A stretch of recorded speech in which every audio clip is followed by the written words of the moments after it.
Hello everyone, जय जगन्नाथ। आज mini blog को आपण मानक स्वागत। Happy Dussehra to all. तो दशहरा एथर फिका पड़गला कहीं बहुत जोर से वर्षा होची लघुचाप चलती, तो वर्षा होगा भी सुनिश्चित। तो वर्षा खातिर न करके आम चलू गाधे पाधे रेडी रुड़ा है पूजा आम पूरा रेडी होती।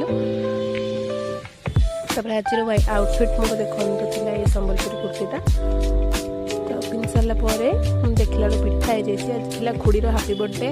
तो समस्ते कमेंट सेक्शन में विश करते। आम घर पाखे मैंने आम पड़ोशी मान पूजा पूजी स्टार्ट होता। आमर भी पूजा पूजी होता। आम पूजा पूजी गाड़ी को धुआ धुई करके डेकोरेट करदे।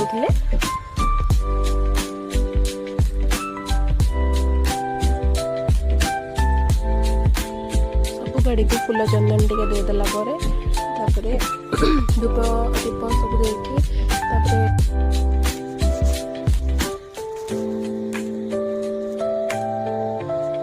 फाइनाली आम सब गाड़ी अच्छी बाइक भी अच्छी तो सब किसी अच्छी ये भोग पूजा पूजा आरम्भ करदे।